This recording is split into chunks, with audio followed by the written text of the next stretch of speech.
The 2024 NFL Draft is full of incredible talent. Today, I wanted to focus in on the wide receiver position by giving you guys my top 8 wide receivers of the 2024 NFL Draft. Now, this might be the greatest wide receiver draft class we've ever seen. There are truly 10 to 15 wide receivers who I legitimately think have a chance to go in the first 3 rounds. So narrowing this down to only 8 players was very difficult. That being said, I did my best and hopefully you guys enjoyed. But at number 8, I have Xavier Worthy, the wide receiver from Texas.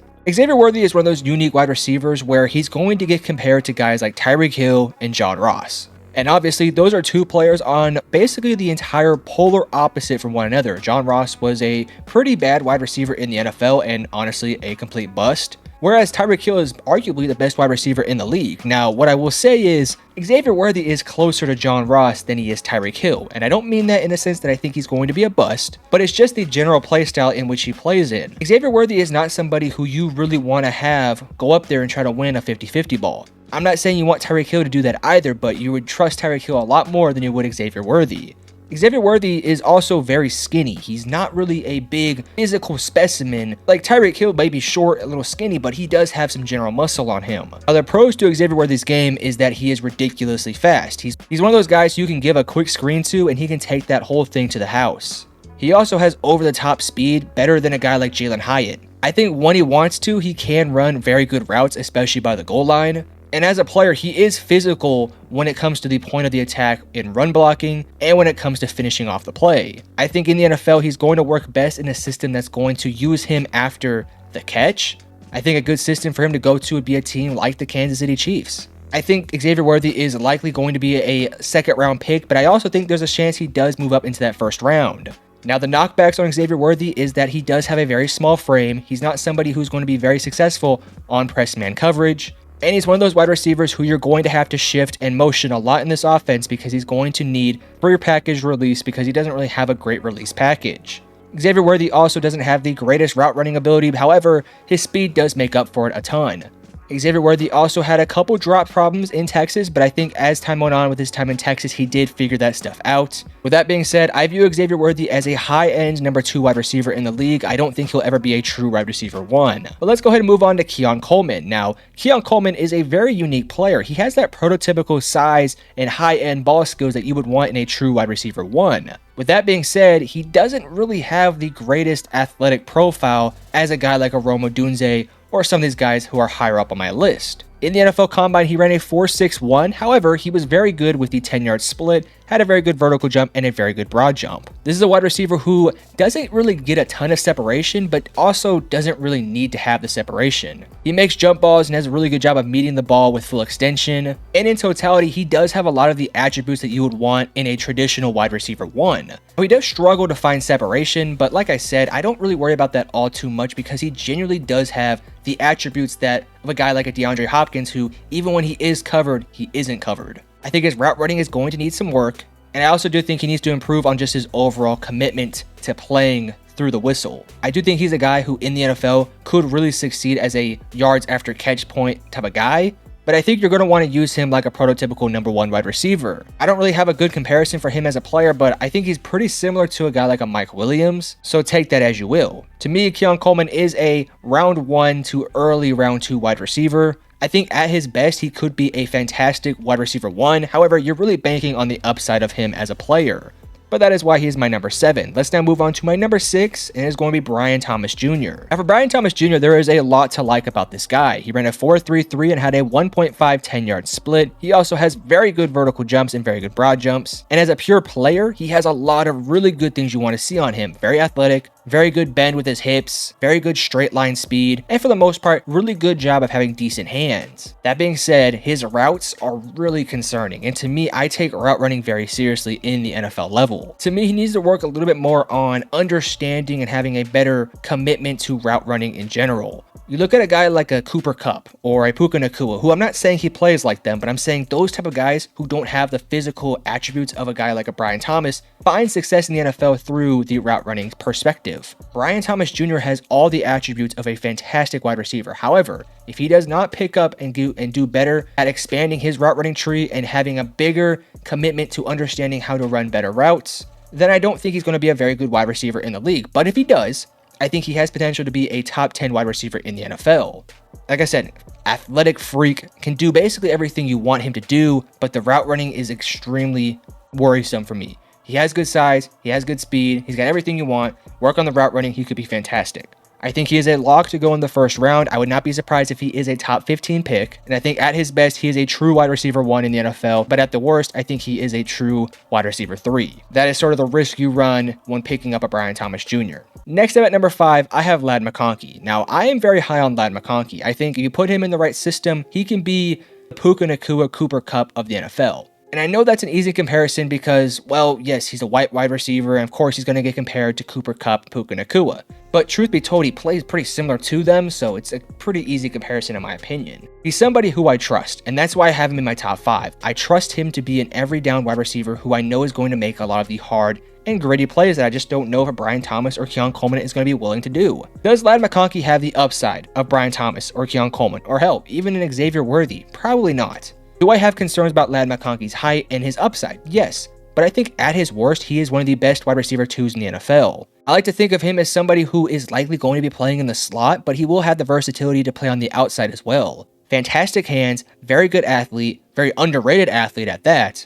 But there are some, of course, obvious concerns for him. The biggest concern being, as I've mentioned, his general upside as a player. I also do worry about his limited production from the injuries he's had the past couple years, and just overall his overall frame and size. I do wonder if it's going to translate in the NFL. But as a pure player, I trust him to be a true wide receiver 2 to even being a wide receiver 1 on certain teams. I think he would be a fantastic fit for a team like the Baltimore Ravens, even though I don't think it's going to happen. I think Ladd McConkey is a lock to go either in the late first round and early second round, but even with that being said, I still think he's a better wide receiver prospect than Brian Thomas. Let us now move on to number 4. We're going to talk about Adonai Mitchell from Texas. 2 Texas wide receivers on this list today. I do think Texas has a very bright future as a team. I think that they are turning into one of those factories where you're going to see a lot of NFL players come from there. And you can give credit to guys like Xavier Worthy and now Adonai Mitchell for leading the way.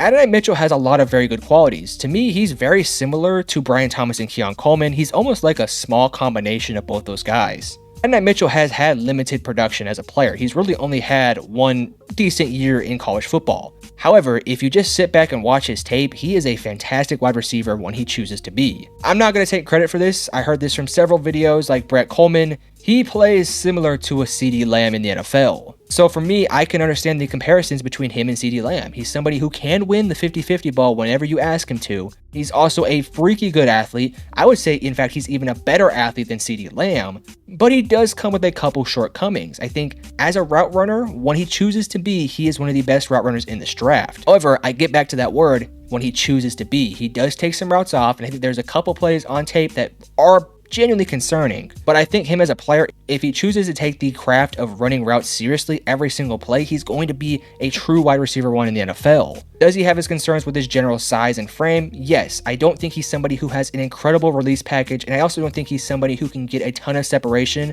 all by himself. However, when you put a guy who has great route running to go along with somebody who's a freak athlete, you're going to get somebody who's going to make a lot of big plays in the NFL.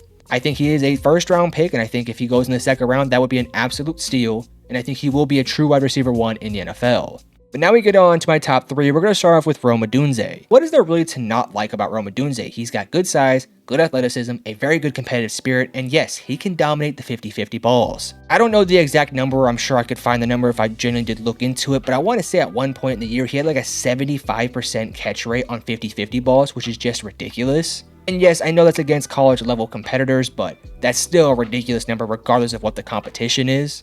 Do I think that'll translate to the NFL? Not necessarily. I do think he will be a very good route runner who will be somebody like a Andre Johnson, Dez Bryant, DeAndre Hopkins-like player. However, I do have some genuine concerns about Rome Odunze that moves him to that number 3 spot rather than moving him up to number 2 or even number 1. I think as a pure route runner, there are some genuine concerns I do have. There are certain moments in certain games that I would like to see him get separation on a lesser opponent. However, he doesn't really get the separation, and he uses his overall athleticism and just freaky ability to get those 50-50 balls. I also question if he has a complete route tree where I can trust him to run every single route with the knowledge and understanding of what he's doing.